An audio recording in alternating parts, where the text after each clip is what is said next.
سب سے پہلے ہم آپ کو اکتوبر کی گاندھی جی کی یوم پیدائش پر، جس کو ہم آپ گاندھی جی جینتی کے نام سے مناتے ہیں، مبارکبادی پیش کرتے ہیں۔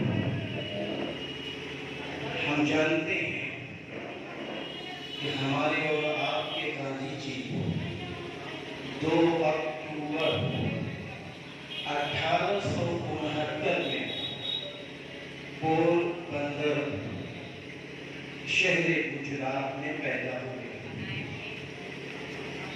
آپ کا نام موہن داس اور آپ کے پتا جی کا نام کرم چند تھا، اور آپ کی ماتا جی کا نام پتلی بائی تھا۔ آپ 18 سال کی عمر میں ہائی اسکول پاس کرنے کے بعد آپ انگلینڈ میں تشریف لے گئے۔ انگلینڈ میں جانے کے بعد آپ نے اعلیٰ تعلیم حاصل کی، اور جب ہندوستان آپ پلٹ رہے تھے، آ رہے تھے، تو آپ رجسٹر کی حیثیت سے ہندوستان تشریف لائے۔ ہندوستان میں آنے کے بعد بمبئی کی عدالت میں آپ نے وکالت شروع کی۔ پھر اس کے بعد یہ سلسلہ بڑھتا ہے۔ میرے بھائیوں، گاندھی جی ایک امانت دار اور سچے منش تھے۔ آپ نے ہمیشہ سچائی کی دعوت دی ہے اور ایکتا کی دعوت دی ہے۔ گاندھی جی یہ برابر فرماتے تھے، ملک ہندوستان کا ہر شہری ایک دوسرے کا بھائی ہے۔ گاندھی جی اکثر یہ فرماتے تھے کہ ظلم سب سے بڑا پاپ ہے، گناہ ہے۔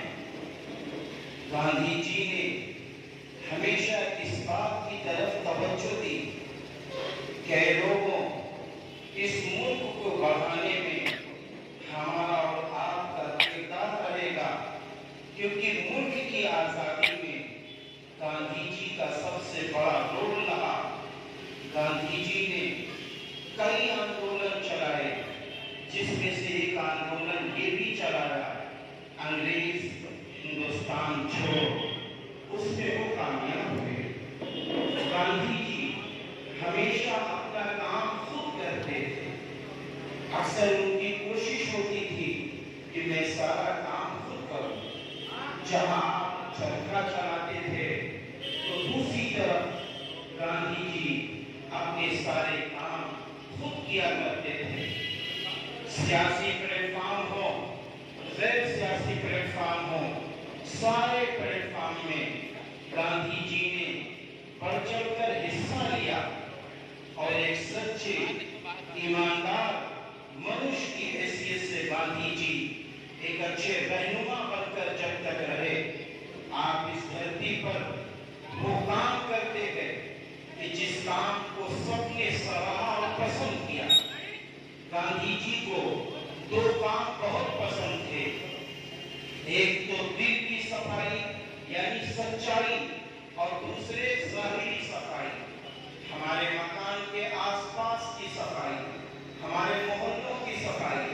کیونکہ گاندھی جی یہ فرماتے تھے کہ جب دل صاف ہوگا تو کام بڑھے گا، کار بڑھے گا، لوگ جڑیں گے، اور جب آس پاس صاف ہوگا تو ہمارا جسم سواستھ رہے گا، ہمارا جسم اچھا اور سلامت رہے گا۔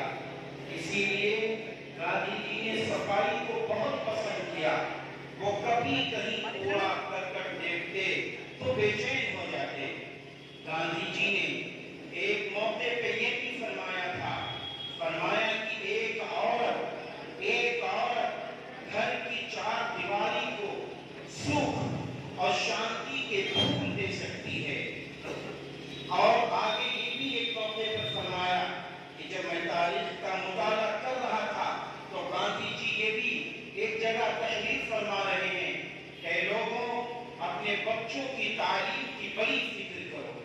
اے لوگوں، اپنے بچوں کی تعلیم کی بڑی فکر کرو۔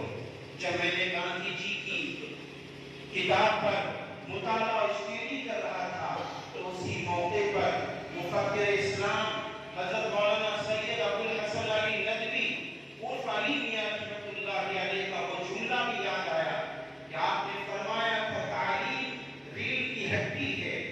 آپ نے فرمایا تھا بخار وقتی بیماری ہے اور جہالت پوری زندگی کی بیماری ہے۔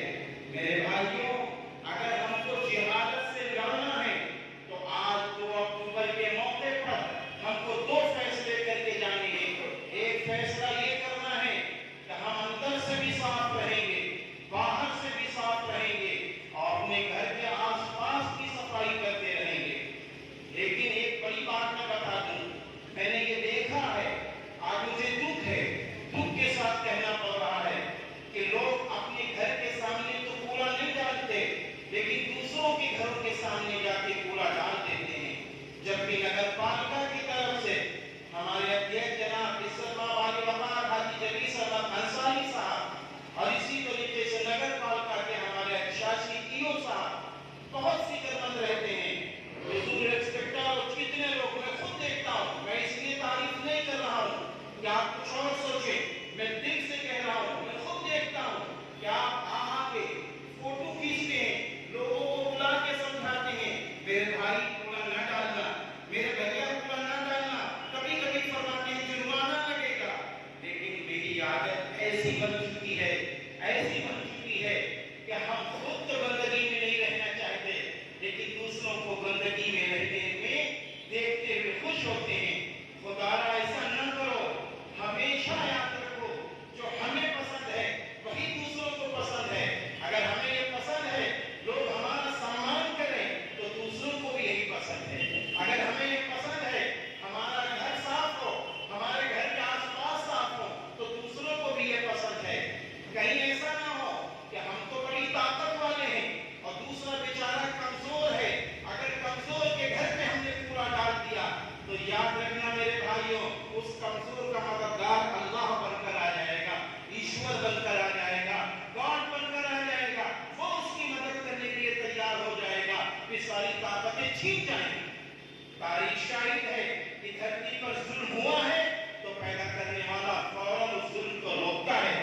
اس لیے میرے بھائیوں، قصبہ خیر آباد کی چاہے نالیوں کا مسئلہ ہو، چاہے سڑکوں کا مسئلہ ہو، چاہے چوراہوں پہ پلوں کا مسئلہ ہو، نگر پالکا آپ سے کہہ سکتی ہے، ہمارے اچھاشی آپ سے گزارش کر سکتے ہیں، لیکن یہ ہر وقت کھڑے نہیں رہیں گے۔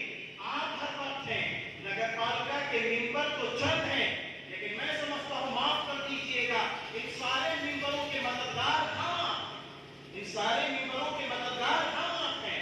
ہم آپ کو سوچنا پڑے گا۔ ابھی ڈینگو جیسی بیماری آ رہی ہے، پتہ نہیں کیسی کیسی بیماریاں آئیں، یہ بیماریاں آتی ہیں، ہم بھی مانتے ہیں، سارے مذہب میں لکھا ہوا ہے بیماری اللہ دیتا ہے، پیدا کرنے والا دیتا ہے، لیکن ذریعہ کوئی نہ کوئی بنتا ہے، ذریعہ ضرور کوئی نہ کوئی بنتا ہے۔ اس لیے اپنے گھر کے آس پاس صفائی رکھو اور ایک دوسرے سے پریم کرو، ایک دوسرے سے محبت کرو۔ یہ نہ سوچو میرا گھر صاف ہے، میرے گھر کے گھر صاف ہے لیکن دوسرے کا گھر بھی میرا گھر ہے، چاہے وہ میرا گھر ہو، میرے خاندان والوں کا ہو، میری برادری والوں کا ہو، میرے مذہب والوں کا ہو، چاہے جس کا ہو اور چاہے دوسرے مذہب کا ہو، یہ سب میرے بھائی ہیں۔ میرے بھائی میں سچ کہتا ہوں، دل کھول کے کہتا ہوں، الخلق عیال اللہ، حضرت محمد صلی اللہ علیہ وسلم نے فرمایا سارے انسان ایک دوسرے کے کنبے ہیں، ایک دوسرے سے مل جل کر رہنے والے ہیں، ایک پریوار ہے میرے بھائی۔ میرے بھائی ایک پریوار ہے، مسکرا کے جیو، مسکرانے دو، کہیں ایسا نہ ہو بیچارہ وہ بچہ اسکول کے لیے گھر سے نکلا اور بعد میں کہنے لگا ممی گھر کے سامنے بدبو ہے، تو اس بچے کو جو تکلیف پہنچی ہے کوئی سنے یا نہ سنے، چیئرمین صاحب یہ چیز سنے یا نہ سنے، لیکن جو پیدا کرنے والا ہے وہ تو سننا ہے، اس کا ہمیں خیال رکھنا ہوگا۔ آئیے ہم 2 چیزوں کا ارادہ کریں، ایک تو یہ ہے اپنے من کو صاف کرو، مل جل کر رہو، ایک دوسرے سے گلے لگ کر رہو، اور تاکہ یہ ملک ہندوستان جو کل بھی